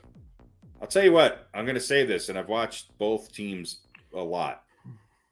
The Panthers are obviously the worst of the worst. Yeah, no, I'm kidding when I say the Giants. The Panthers, 100%. The Panthers are the worst team in the game. Ironically, I think the Titans are not the worst. I think the worst team. I think the 2 worst teams, other than the Panthers, are the Broncos and the Jaguars. I have the Giants being better than those 2 teams. Well, the Giants showed signs of life on Sunday. They didn't win, but they showed signs of being able to play a football game. Signs, not. To me, the Titans are more disappointing. Yeah, because I think they should be better, right? Because they haven't been they haven't been a great team over the years. But they lost their 2 best offensive stars. Yeah, but you would think, yeah, you're right. And they've lost 2 games, 24-17. So it's like, they're scoring 17 points. They're not giving up 40. They're just, they lost to 2, let's face it, beatable teams. Yeah. But they don't have the talent. If they lose this week to the Packers 24-17. Yeah. I mean, you may as well go for it. Bet them to score 17, whatever the over-under is. Yeah, Make 17. We'll see what the Packers are made of, because this is one of those things where everybody's going to be hot on the Pack now and take them. And then I could easily see Tennessee winning that game. I don't think there's any, especially with Love out. Yeah. But Love may be back. He's not going to be back this week. I don't think he'll be back. I doubt it. I don't think they'll start him, but I don't either. There's chatter about it though, but it depends on how far along he is and then how bad the strain was. They might start Ohtani at quarterback. You know what? I honestly think they should start Giannis, actually.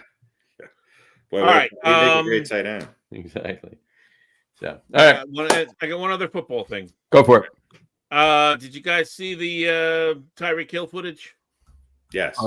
Of the traffic stop. Traffic stop. Yeah. Yes. Yeah. All right. What are we thinking here? He Hold on. Let me tell you what I Atrocious think. on all counts. What? Yeah. Atrocious on all by everyone. Because I'm hearing people, and surprisingly, not just white guys on TV. And I guess everybody is worried about losing their jobs, and the NFL doesn't want anyone to say what really happened there. But I hear a lot of people talking about, and I know Tyreek said I could have handled it better, and that is true. 100% true. But the cop was the one that was way out of line. You don't pull somebody out of the car like that. Right. You don't pull somebody. He escalated from the first step. And because it was the second cop that pulled him out. It wasn't the first cop. It was the second cop that pulled him out of the car. Right, but that's the guy that escalated everything. Right. But here's my thing. Because Tyreek wasn't polite and didn't yes sir, and rolled his window up, he got manhandled and thrown in cuffs. Right. That's the only thing I think that was wrong on the cops' end. But in the beginning, and this is coming from somebody that grew up in emergency services, that's been a firefighter for many years, has dealt with worked for a police department and done a bunch of stuff. Well, we grew up around racist cops. No, just I'm not even. Everyone's grown up around racist. I'm talking about in general. I'm not talking about them or not. You say that tongue in cheek, and I know. But I say it. But it's no. I'm not saying they were or they weren't. That's not my point. You got pulled over. You got pulled over for a reason. You were speeding. Roll the fucking window down. Just keep the window down. Just keep the window down. Now, if the cop escalated it, then he's a fucking asshole. Now, and the cop that escalated it is a fucking asshole, right? But and there was no reason to do that. But before all of that, he just kept the window down. And I'm not saying that he's at fault because the cop wouldn't have done that. He wouldn't have had to do that. I'm not going there. That's not what I'm saying. Okay. What I'm saying is just keep the window down. What did I do? I'm sorry. I'm trying to get to work, whatever you want to say, and have him write the ticket or whatever. It was in the beginning. There was wrong after the beginning by the police. I've said that, right? In the beginning, the wrong in the beginning was him, saying, basically having the attitude, I'm Tyreek Hill, write me the fucking ticket. I got to get going. That kind of attitude. That's all I'm saying. But good. But he's perfectly within his legal rights. Well, I don't know.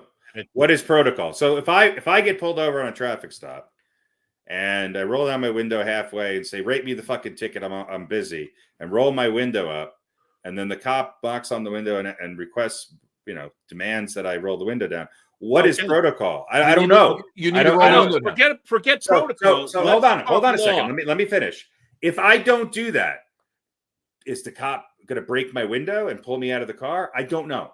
So I don't know either. But here's the other side. You could get another ticket for obstruction of justice. No, I don't know what the protocol is. Here's the other side. I do know what the protocol is. Okay. What is it? I'll tell you what the protocol is. Roll down your window is not a legal command by the police. You are not required to roll down your window. You are not required to, if you roll it down a little bit, roll it down all the way. You are not required to give your license physically to the officer. You have to show it to them.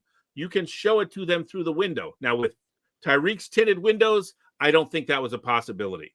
But he did hand over his information. You checked this out. Yes. All right. A cop cannot legally order you to roll down the window. It is a courtesy. You should do it as a courtesy. But Tyreek was pissed from what I saw because the cop was tapping on his window with the baton. The cop approached the car with his stick out. And he should not have. He should have knocked with his finger. And Tyreek, whether he was trying to piss the cops off or didn't want fans to see him, rolled the window up. And the fact that he didn't kowtow and hurt the cops' feelings does not mean that he did anything wrong that should be punished. The cops were I way never said- out of line. I I'll never take your said. word for it. Here's my thing. Here's where I went. Here's what I meant. Okay, if if Tyreek, I'm being hypothetical here, right? If Tyreek had rolled the window down, whether he needed to or not, and this is my point, and I'm not blaming Tyreek for this. I'm just simply stating that had he rolled the window down and handed him his paperwork and sat there, right? Probably none of that would have happened. And if it did, Probably, but it happens all the time. No, you're 100% right. Go on, You're go online and you're look 100% at right. all the guys You're who 100% rolled their right. windows down. You're and 100% right. complied You can stop 1,000%, talking. You're and still 100% ended up right. getting shot or You're dragged out of their car. You're 100% right. You're 100% right. However, like I said, probably wouldn't happen. Now, if it did happen, that's a completely different story. But my point is that's all I meant by what I said. Yeah, no, I understand. It's good practice to comply with the cops. But my point is If I get pulled over and the cop says, roll your window down all the way and hand me your license, I'm rolling my window down all the way and handing him my license. That's what I'm doing.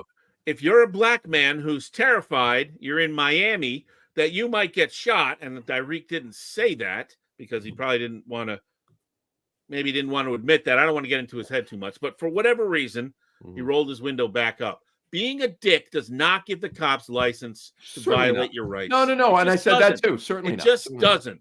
And I hear all these people saying Tyreek should have handled it better. And Tyreek is saying that, I think, because he realizes he has to say that. Right. But the cops were way out of fucking line. 100%. I was just simply giving what I was basing it on what I would have done. Had I been in that car and I got pulled over and the cop said, roll your window down all the way and hand me your paperwork, I would have rolled my window down all the way, left it open and handed my paperwork. Of course you would have, because you come from a different reality. You're not a black man in a white and dealing with the cops in America. Okay. So I'm going to say two things, and they're both, one might be legal and the other one just might be a reality. Okay. Mm-hmm. Number one. Okay. Tyreek Hill is one of the biggest assholes in sports. Okay.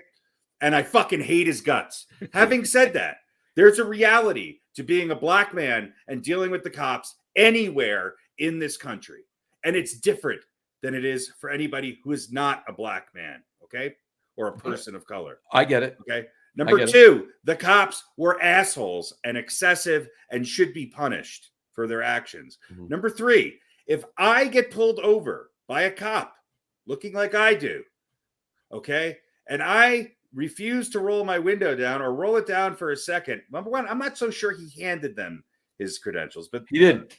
Okay. No, he did. He did. He handed his stuff. Oh no, he did. He did. You're right. You did. You're right. Okay.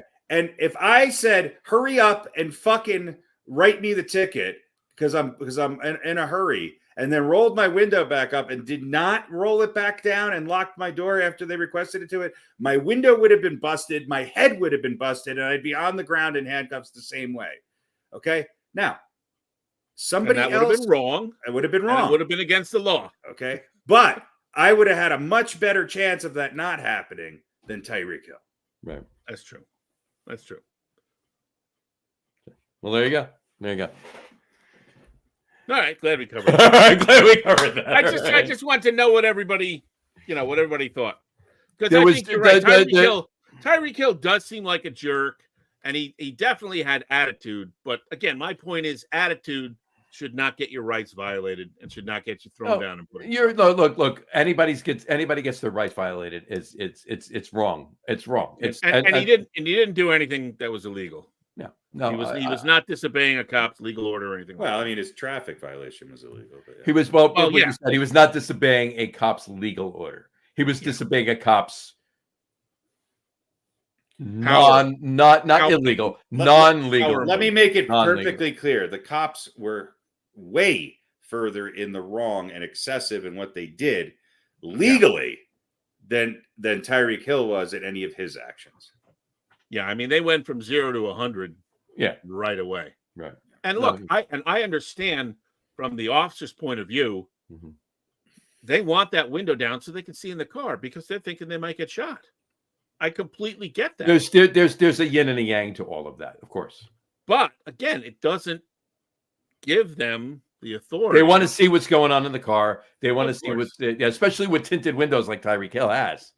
Yeah. They want to see what's going on in the car. Exactly. Yeah. But they don't want to. The window rolls back down. There's this pistol sticking out of it. Boom. That was the other thing that I didn't really like. They had his ID. He handed them his ID pretty quickly. They don't know who Tyreek Hill is. Did they not know who Tyreek Hill is? Did they think this is before they got out of their car? They ran the plate because that's what police officers do. So do you really think Tyreek Hill is going to shoot you when you walk back up to the, I mean, that's Plexico Burrs. Hi, Plexico. If you're out there, please come on the podcast. If he were Plexico, they probably would have been fine because they know joke. He would have shot himself first. Right, exactly. It would have been another. It would have been another plaxidental shooting. So. And then Mr. Burris shot at you. Well, no, he shot himself, and then he dropped the gun. But it just, I don't know. It bothered me honestly to see nobody on TV sticking up for Tyreek and going, he was completely... No. Mike, go back this week and watch, pardon the interruption, Mike Wilbon sums this up brilliantly, as he always does with things. Yeah, okay, you're right. And he's the guy who specifically said, you don't understand because you're not a black man in America. You're right. And you know what? If there's anybody that I'm going to really listen to their point of view, it's going to be people who have lived through this their entire life. And he's lived through it for probably 50 years. Okay? So, there was no emotion in it. It was just fact. Right. And there's a lot of people who I think came to Tyreek. In fact, there were very few people. I think there were people that were cautious about mentioning anything about Tyreek Hill's actions. Now, you could say Tyreek Hill maybe wasn't the most cooperative, or you can accuse him of whatever it is. It sounds like he didn't do anything illegal. It sounds like the cops were excessive. It looks like we saw it with our own eyes that the cops used excessive force. So this is a pretty close cut shade. One is about emotions and what you think about somebody's personality. The other one is about people who have been given a very strong power in this country again, using excessive force in a situation where they didn't need to. Mm-hmm. And I'm sorry. I'm not saying this is not an indictment on cops. Okay. Mm-hmm. But what it is an indictment on is an epidemic of excessive force in situations that we see over and over and over again. And oh, by the way, for the ones we do see, there's 100 that we don't see. Yeah. And on that note, I just want to say that fortunately for Tyreek and for the NFL, and specifically for the Dolphins, certainly for their fans, that it didn't affect the game because he had 130 yards receiving. And he made fun of it. He's an entertainer. He's one of the most entertaining, he's like many of the great wide receivers of the last 20 years who are just, look, they know they are the prima donnas of football. They're the most elite athletes on the planet in many ways. They do things that I can't even imagine people doing. Right. And they're also very willing to entertain us in their celebration of their greatness. Right. And that's Tyreek Hill. There you go. All right. Let's move on. I'm sorry. You got something else, Pete? No, that's it for football. I got a question of the week for you. Ooh. And it kind of bridges the gap between football and if we talk about anything else. So, question of the week. Whatchamacallit? I'm just going to change this. We are in the football season, so the show's going to be football heavy. Right. So we're excited. It's the early stages. We got a new beaten by the coin. I'm confused. I don't know what the hell is going on. It's fantastic. But this week's sports question of the week. That's why I did it, Harry. That's right. I even said to John when I was explaining to him a couple weeks before the show, we were hanging out, and I said, if Harry hates it or is confused by it, it'll be great for the show. 2 for 2. Yeah, that was the night that I sent you a picture of us. Mission accomplished. Picture of you guys at the bathhouse together. We're at the bathhouse. Turkish bath. Having some macaroni and cheese. Exactly. And there's no food there.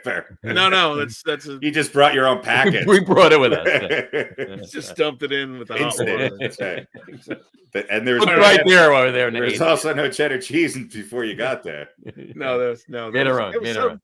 That was a type of cheese, but it was cheesy. It wasn't cheddar. It was cheesy. So, sports question of the week. Okay, we're gonna go back and forth. We're gonna start with Pete. We're gonna go back and forth, see how many can name. I need you to tell me the 5 most recent major sports teams of the 4 major sports: football, baseball, basketball, hockey. The most recent 5 teams to change cities, to move. Now, didn't something happen today? Is there somebody moving? No, maybe not. I read something. I thought maybe Seattle was getting another basketball team. Is somebody? No, this has nothing to do with anything that happened today. Okay. So the 5 most recent teams to move. And they're in the big 4 sports. They're in the big 4 sports. Yes. Radio Pete, we'll start with you. What is the definition of move? They're playing somewhere else now. A different location, and not just move from. They built a new stadium across the street. No, they moved where their home is. Like, not physically out of at least the town they were in. How's that? Okay, so they might be in the same state. Maybe. This is major sports. Right. Yeah. Major sports teams that have moved. Right. And don't be searching just off the top. I have no idea. Major sports teams, the 5 most recent. Well, clearly you can think of teams that moved, right? So let me ask you a question, because I'm looking for the 5 most recent teams. Have moved all the time. Is there at least one in each of the 4 major leagues? No, I didn't think so. No, but it's in the 4 of the 5. They're within the 4 major sports. So, all right. I don't know. The Warriors? No. Okay. Harry? Well, the Athletics haven't technically moved yet. Not yet. They have not moved yet. The Raiders? The Raiders. Yes, they're the most recent. They moved 4 years ago, 2020. They moved to Las Vegas. Yep. WNBA is not in there. No, 4 majors. Yeah. Pete. Second guess. I'll say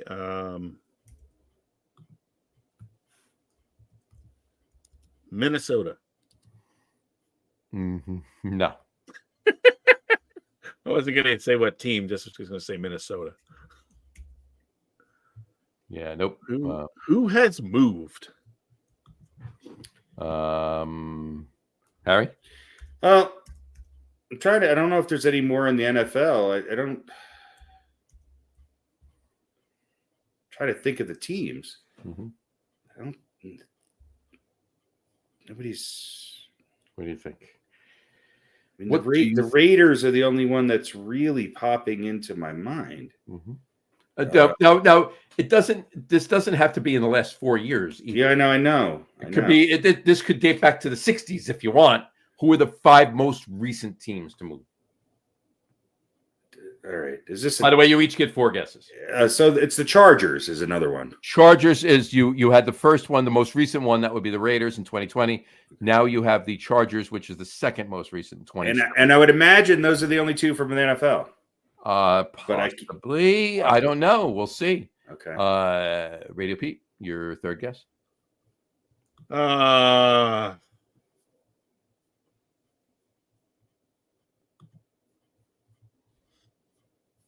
Expos? Nope. Good guess. That was a move. They became the Nationals, but that was not in the most recent 5. Not in the most recent 5. Okay.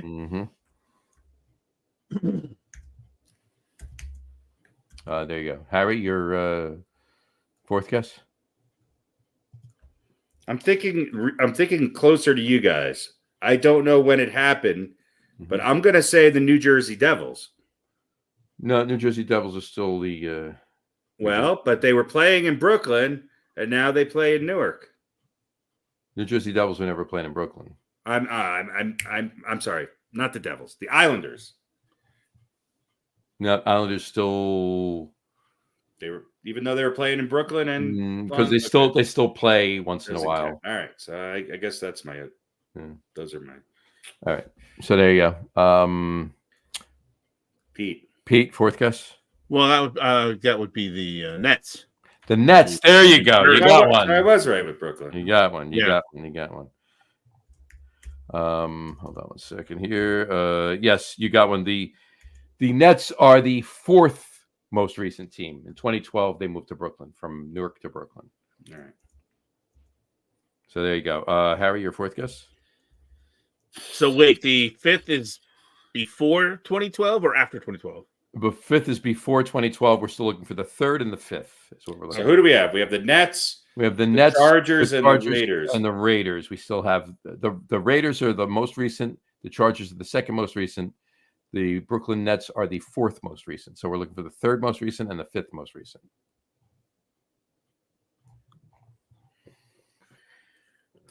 It's got to be one in hockey, but I just don't know hockey. I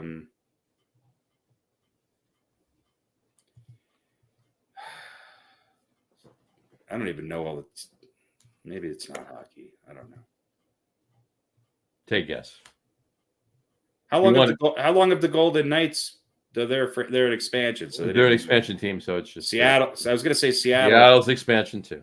Yeah. All right.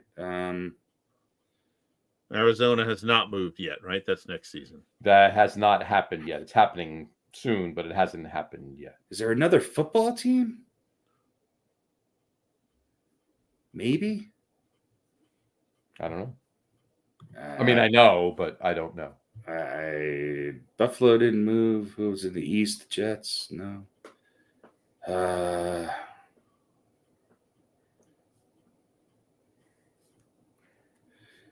Did the Commanders move where they play? No. Okay. They've been playing in that stadium since '96.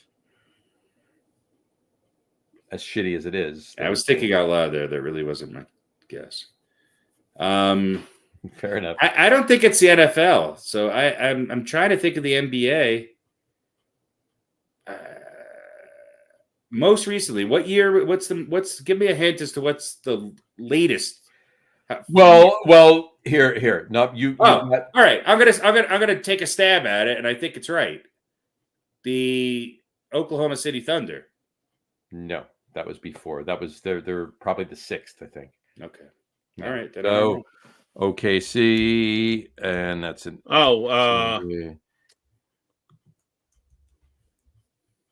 Was it the Pelicans? No, not the Pelicans. That was well. I mean, they moved, but it was before. You know, the Clippers didn't. They've been there for a while. Yeah. So at this point, we're done with the four guesses each. So the give me the league, and I'll try for the other. Right, so I'll give Pete one league, and I'll give Harry one league. Pete, right. I'll give you just Harry. You just guess. So Pete, I'll give you. There's one more NFL team, and it was in 2016. And they changed cities. Cities, states. They went back to where they were before. Is it the Texans? No. Oh, the Chargers. That we already said the Chargers. We did. Oh no, that was the first one he said. But you're close. Oh, it's the Rams. The Rams. Really? That happened after two. Wow. In 2016, the Rams moved back from St. Louis. I was going to guess that, and I just thought, no, there's no way that's been that recent. Yep. And then Harry, the fifth one, was in 2011, and it was NHL. NHL 2011. They changed cities, so they were somewhere. And then they changed it. Right. They not only changed cities, they changed countries. Oh, the Colorado Avalanche. No. So it's after that. So somebody who went back to Canada? No. Well, went to Canada, not necessarily back. Ottawa. No. Mm. I don't know where they were before. It was a team that was there before that moved, and another team went there to reclaim that. Yep. Winnipeg? Yep. Yeah, but where did they come from? I never would have got that. The Atlanta Thrashers. The Atlanta Thrashers in 2011 moved to Winnipeg. Wait, the Winnipeg Jets were not in Winnipeg for a brief period of time? The Winnipeg Jets moved out of Winnipeg and didn't become the Thrashers. The Thrashers moved to Winnipeg and took over that name again. So Winnipeg was always there. I just never cared enough to know that. They left. The Winnipeg Jets left for a while, and then they came back into the league. Where did they go? It's a good question. Where did they go? Where did the Winnipeg Jets? So to answer my question, there was a moment in time where the NHL did not have the Winnipeg Jets? Yes. I did not know that. I did not know that. I did not know they that. went to Phoenix, right? Yes. Yes. The Jets went to Phoenix, how we became got the Coyotes. Arizona. The Jets, yes, I don't even have to look now. Yes, you're absolutely right. The Winnipeg Jets went to Phoenix and became the Coyotes, and now they're moving again to Utah. And at the moment, they are the Utah Hockey Club. And they don't have a team name yet. Did Atlanta come from somewhere else, or they were? No, they were an expansion team, and they were an expansion, and they failed, and so they went back to. They went to Winnipeg and became. They didn't go back. Winnipeg wanted a team back again, so Thrashers moved the team to. So Atlanta was the Thrashers were never in Winnipeg until they moved. Yes. Interesting. There you go. So that is it. So the most recent would be the Raiders in 20. The Chargers in 17, the Rams in 16. The Rams moved from Oakland to Las Vegas in 20. The Chargers moved from San Diego to LA in 17. The Rams moved from St. Louis back to LA in 16. Quick bonus point, if anybody can tell me where they were before they were the Los Angeles Rams the first time. The first place that the Rams existed. St. Louis. Nope. Chicago. Nope. Atlanta. No. Milwaukee. Nope. But you're getting closer. Indianapolis. No, you're even closer. Seattle. Fort Wayne. Still closer. Ohio. Cleveland. Cleveland. They were the Cleveland Rams. When they came into the league, they were the Cleveland Rams, and then they moved to LA. Yep. And then to St. Louis, and then to St. Louis, and back to LA. In 2012, the Nets moved from Newark to Brooklyn, and in 2011, the Thrashers moved from Atlanta to Winnipeg, and became the Jets. Only team to change their name too. The other four teams kept the same team name. Yeah. So there you go. All right, there you go. That's our sports question for the week. There you go. Cool. And the only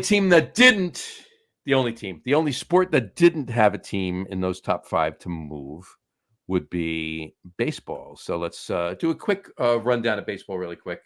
Quick thoughts wrapping up the end of the season. We got 2 weeks left in the season. The next sports podcast we have is going to be during the playoffs. Let's talk MVPs. What's that? Let's talk MVPs. Let's talk. Well, we can talk MVPs after that. We can talk MVPs on that next show. We can. Unless you want to right now. Because I guess they won't be announced yet. They won't be announced until after the season. So. Yeah, that's true. So. Yeah. All right. That sounds fair. Fair enough. But how do we? What do we think? Any interesting storylines? Any interesting moves? Any interesting? It'd be interesting if the Royals can catch the Guardians. It would be. It would be. I don't know how many games they have against five each games. other. They're five back. Games back. I don't think it's. And they got. And the reason I bring up the MVP is I think they've got what's his name? Yeah, the kid who won the home run derby. The Royals. They have Will. What's his name? Who's hitting 360 or something. Yeah, whoever. Maybe he didn't win the home run derby. I thought it was the same guy, but he's the only other guy I would think might win the MVP. But yeah, if he comes alive and powers them. Or it stays that way, and they lead the Guardians. That's a story. How about this story? And clearly, this is not going to happen. I'm just saying. How about this story? How about with all that's been going on in MLB this entire season? When it comes down to it, the World Series this year is the New York Mets and the Kansas City Royals, like it was 9 years ago. Jeez. Yeah. Could happen. It could happen. It could happen. Yeah, and I could start dating Salma Hayek by it could happen. It's not like I'm saying the Chicago White Sox are going to play. It could. I know. The Rockies. You and your semantics. Listen, the Mets are in a good position in that the Mets are the best team in baseball, the best team in the National League since June 1st. And I'm not saying since last week, since June 1st. Well, they're back. You're right, but they're coming back in ahead of Atlanta again, they're coming in as a wild card, which is good because they were out of it last week. Yeah, I think that's where they want to be. And it's going to be them in Arizona. The Braves have kind of faltered. You know, the Mets have only won one more game in their last 10, but they've won 3 in a row. And, you know, Mets have won 2 more games in the last 10. Well, they're 6-4, and the Braves are 5-5. So, yeah. Well, then the Mets haven't finished the game tonight. Yeah. So the Mets are up by 2. You know, they're tied with Arizona. I mean, they could get the top. They could get the second wild card spot. They might catch San Diego, but San Diego's hot. I think San Diego's been on fire. A pretty good team. You know, I mean, I think baseball is up in the air this year. I'll tell you the teams that are falling, which I don't have much stock in anymore. Even though the Orioles are, you know, right now snug in that top wild card spot, I have more faith in Kansas City and Minnesota going into the playoffs than I do the Orioles. They're just not playing good baseball. And look, the team that's surprising me, one game, they're 8-2 in their last 10, and they're one game out of the wild card spot is the Detroit Tigers. I mean, it's crazy. It is crazy. By the way, the Mets did win. I was looking at it because the Mets beat the Nationals last night 10-1. Yeah. They beat the Nationals tonight 10-0. Mm-hmm. So they scored 20 runs in the last 2 games against the Nats. So yeah. So and who knows if Lindor's going to be playing any more ball this year with injured the other night, but Luis Angel Acuna has been filling in quite well. For we finally get a chance to see him, so that's good. Mm-hmm. I think the Phillies and Dodgers are still the 2 best teams in the National League. I'm going to throw something out there, though. I think in the top 5 teams in baseball, the Milwaukee Brewers need to be in the conversation, and they're not. Mm-hmm. And they're going to have home field. They're going to be a division, champion. Mm-hmm. I don't want to face them. They're a good team. I think the Astros, I still have more faith in the Astros than I do the Guardians. Guardians are a good team. The Yankees, you know my thoughts. They scored 10 runs one game, and it's just because Gleyber Torres and Giancarlo Stanton decide to get a hit. I think Austin Wells is on the right track. I don't think Volpe is anything special. I'm not exceptionally happy with Rizzo being back, but it's a crapshoot this year. And I think the Astros are going to the World Series, and I think they're going to play. I still think it's going to be the Dodgers, but the Dodgers are not playing great baseball right now. Yeah. Like I said, the best except for Ohtani. Yeah, except for Ohtani, right? The best team, and I've said it before, knock on wood, and who knows what's going to happen. We'll find out in the next several weeks, obviously. But the best team in the National League since June 1st, so for the last 3.5 months, is the New York Mets. I know.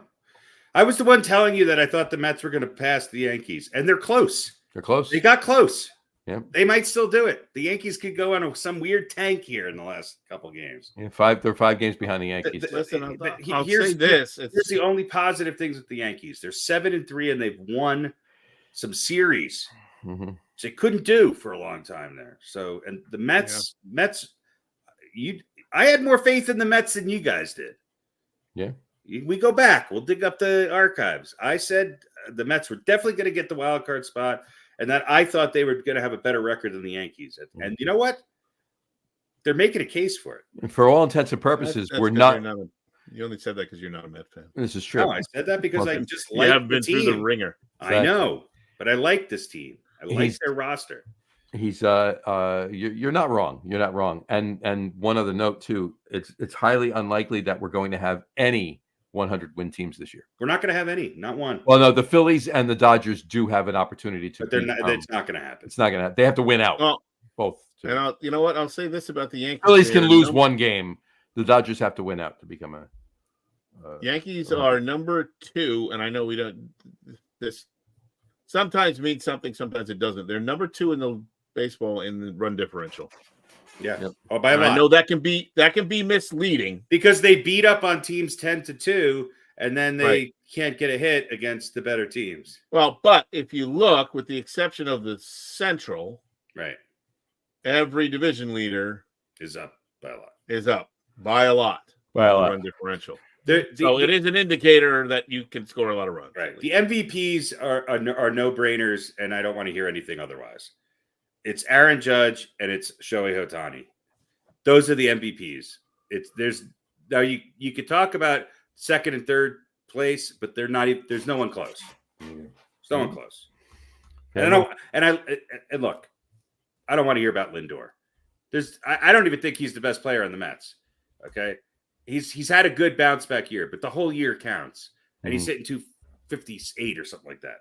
Yeah. So it's not Lindor. Bobby Witt. He's done some things as a shortstop with Kansas City that we should be talking about.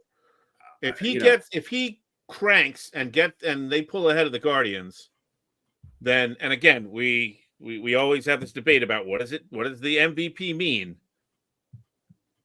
Isn't he a more valuable player to the Royals than Aaron Judge would be to the Yankees? Absolutely not. Right. Because there's 7 points separating them in average. Okay, Aaron Judge has 53 home runs and 136 RBIs. Mm-hmm. Bobby Witt's a great player. Okay, he's not. It's not even close. Okay, I'll tell you who I have in second place, even though his team is tanked, and he's had an exceptional second part of the season. I think Vladdy Guerrero Jr. needs to be in the conversation for MVP, and I think Ozuna in Atlanta needs to be in that conversation as well. There you go. I think Chris Sale wins a Cy Young. Yeah, probably. It's possible. Sure. All right, all right, really quick, go around the horn, and then we'll move on from that. Who's winning the AL East? Either of you, both of you answer, but whoever says it first, it doesn't matter. I think despite their best efforts, the Yankees. All right, Pete? Yeah. All right. Yeah. AL Central. Oh, it's going to be the Guardians. I think the Guardians will hang on. Yeah. Gotcha. They're up by 5.5. They got a bigger lead. Yeah, unless they have like 9 games left between the two teams. Right. I don't see Cleveland losing enough for that to happen, right? Yeah, Kansas City would have to practically win. By the way, to save you time, for me, everybody who's in first place in the divisions is winning the divisions. So Astros, Harry, Astros, Phillies, Brewers, Dodgers. Well, Brewers has already won. Right. It was already won. Right. That one I feel confident. What you're confident on. All right. Wild cards. Who's the 3 wild card teams in the AL? I mean, I think it's Baltimore. I think it's Kansas City. I think Minnesota holds on. You think Minnesota holds on? I like that. The Twins are a good team. I think the Tigers are going to. So who's in it right now? Baltimore's got the first wild card spot. Kansas got the second. Minnesota's got the third right now. Oh, they do. Okay. I know. I think Detroit's only 1 game back. I think Seattle's dropped. Seattle's 3 games back. Okay. Yeah. Detroit is a game and a half back. Mm-hmm. Right. Pete, you agree with that? I'm gonna say Baltimore, Kansas City. I'll take Detroit. Detroit. You think the Twins are going to flip-flop with Detroit? Yeah, game and a half over the Twins. Sure, why not? I think they can do that. I think the Tigers can do that. Right. And let's see. You're looking at the National League? Yeah. In the National League, yeah. I mean, I don't see it changing much in the National League either. I thought the Braves were going to They stepped on the gas pedal. They passed the Mets. They were in the second spot for the wild card, but they've just fallen back. I don't see Arizona or the Mets. They're 2 of the hottest teams, if not the 2 hottest teams. I think the 3 hottest teams in baseball are all the wild card teams in the National League. Mm-hmm. The Padres, Mets, and Diamondbacks are hot. They're good teams. Yeah. I mean, and they have been. Look, Like we plus talked about that 90, a couple plus weeks 84, ago. plus 93 between those three teams. Mm-hmm. Yeah. I don't want to play any of them. I also think that maybe I think the National League is going to win the World Series this year. It could. It very well could. Yeah. So I'll say Mets, Padres, D-backs. Wild card. There you go. All right. So pretty much the standings as they are right now, with the exception of Pete saying the Tigers are going to flip-flop with the Twins for that third wild card spot in the AL. Yeah, and by the way, Detroit's up 4-2 in the bottom of the eighth, and I don't know if Minnesota's playing today, but I just all right. And there you have it. All right, Minnesota lost to Cleveland. So Minnesota lost to Cleveland. There you go. There you go. And there you have it. All right. We have a quick just a quickie before we finish up. Jesus Christ. We have a quick just a quickie before we finish up. It's an MLB just a quickie. And it's not really an MLB just a quickie. It's an MLB because of the third part of this 3-part just a quickie. God. Hang on real quick. So Detroit there'll be a half game out. They got 3 against the Orioles, then they got 3 against the Rays, and 3 against the White Sox. Yeah, so they might September. They could, if they win all 3 of those series, they're going to be in good shape. They're going to be in good shape. Yeah. Yeah. The 3 parts. I have only one question for Mr. Mellon in 27 parts. All right. There you go. All right. There you go. All right. True or false? This is true or false, just a quickie. All right. And again, we'll start with Pete. And we'll see. True or false? The first Pittsburgh team to wear black and gold was the Pittsburgh Pirates hockey team in 1925. False. False. All right. False for Pete. Harry? Oh, I got to answer that too? Yep. I'm going to say false. It sounds false. Okay. More on that in a minute. All right. Second question to Pete. I'll reveal everything in a minute. Pete, the second team in Pittsburgh to wear black and gold was the Pirates football team in 1933. I'll say true. True. Harry? What year? 1933. Was there a football team in 1933? Pittsburgh Pirates football team in 1933. Pirates football team. Mm-hmm.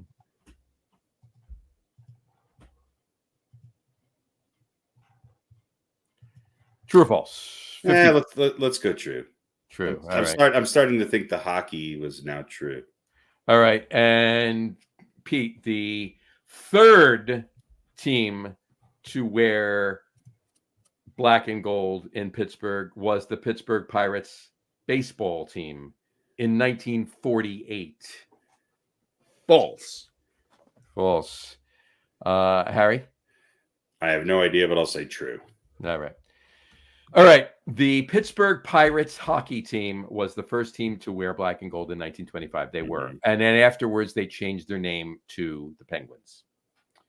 And they continue to wear black and gold. Yeah. The second team to wear black and gold in Pittsburgh was the Pittsburgh Pirates football team in 1933. And then they changed their name to the Steelers. Mm-hmm. And then the Pittsburgh Pirates baseball team, who were the Pittsburgh Pirates before the hockey team in 1925 or the football team in 1933. They were still the Pirates, the first Pirates in Pittsburgh. But they didn't change to black and gold until 1948. They were red, white, and blue until 1948. Can I just say one thing out of all of this? Mm-hmm. Pittsburgh is the least creative city when it comes to winning teams and picking uniform colors. There you go. They were red, white, and blue. And in fact, back in when they were when the team first formed, the Pirates baseball team, when they first formed, they weren't even the Pirates; they were the Alleghenies. Well, Alleghenies. And I'll tell you, the only other one that came close was the St. Louis Cardinals back in the day, because they had two teams named the St. Louis Cardinals. I think there was a third, maybe in hockey at some point, and they all had the same uniforms. Yeah, there you go. So And the St. Louis Cardinals. What was the so everything was true. Everything. Yeah. So whoever said true, you were right. Whoever said false, you were wrong when you said false. So I got two right and one wrong. There you go. I got the first one wrong, and Pete got two wrong and one right. So there you go. There you go. Yeah, so the status quo is maintained. Status quo is maintained. There you go. I just guessed better. There you go.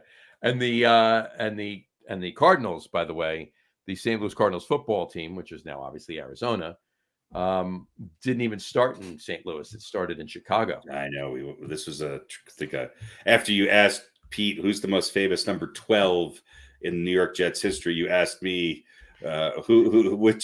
what year and who was the head coach of the first team in St. Louis and what was their name and what number did he wear. But you still won. Yeah. All right. So shut up. Yeah, maybe I got lucky. There you go. All right. Pete, we have a over-under. Let me see.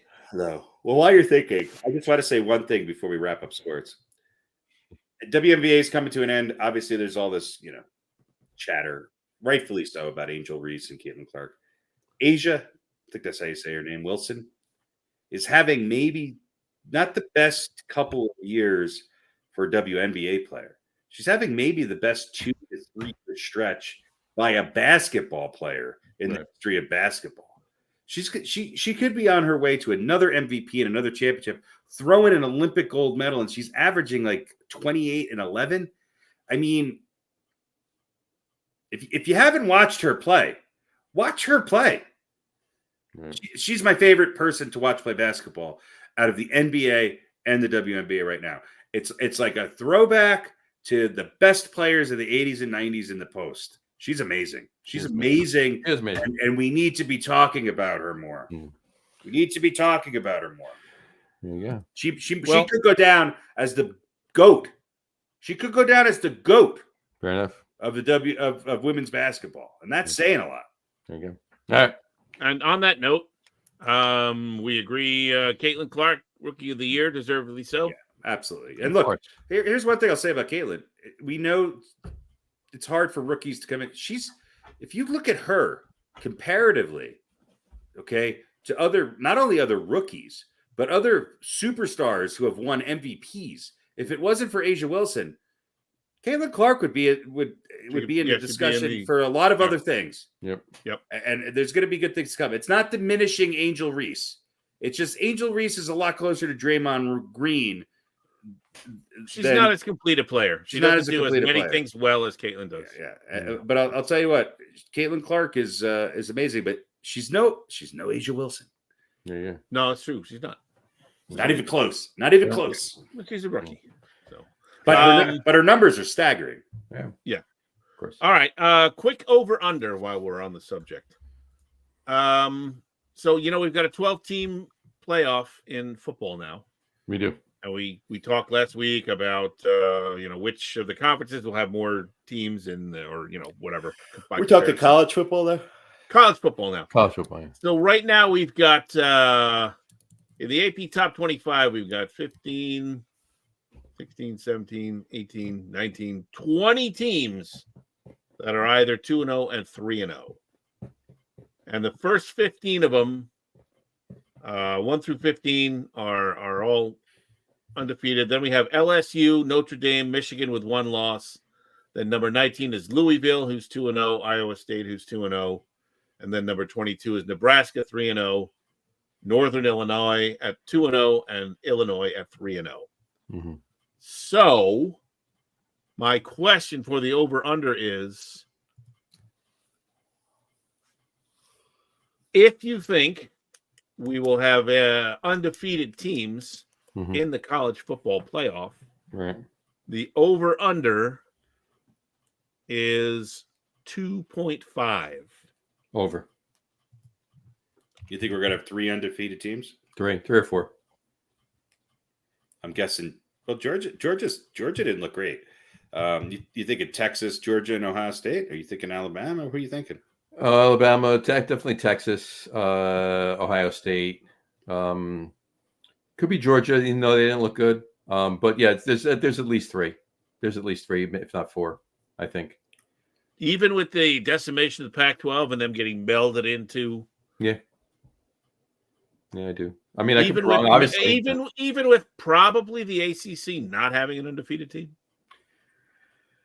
The ACC might have an undefeated team. Yeah, but yeah, no, That's a possibility. It's definitely, it's not going to be like, I'm not saying there's going to be 5 or 6 by any means, like there's been in the past at some point, but I think it's going to be more than 2. I think we'll see 3 or 4 undefeated teams in that. I'll go under just to make it interesting. I look, I could see Ohio State losing, even though I think they're the best chance to be undefeated. Mm-hmm. Georgia, I don't know. These guys load up the front end of their schedule with third string opponents. Texas looks good. Also, Michigan does not. So I don't know. They got to play Oklahoma. Texas plays Georgia. Well, Michigan. So here's the thing. So Texas plays Georgia. One of them won't be undefeated. One of them won't be undefeated. Right. So there you go. And then Ohio State. I mean, Clemson's taking a loss. I know. Michigan's taking a loss. Ohio State Notre plays Dame, Oregon, LSU. Oregon, Nebraska, and Penn State 3 consecutive weeks. They can win all those, but that's a tough three game stretch. Yeah, that's what I mean. These guys are going. It's not going to be easy, but I do believe that there'll be at least 3 undefeated. I think it could be Kansas State and Oklahoma State. Yeah. Mm-hmm. But I'll say under. I think John could be right, but I don't think it's the ones that are at the top of everybody's mind. I think there's going to be some guys who are down in the 12 to 15 range who are undefeated. Well, who could wind up being undefeated. I'm buying into Ohio and Texas. But the third or the fourth is going to come a little bit further down in the rankings. We'll see. All right, I'm going to take the under. All right. I think 3 is too many.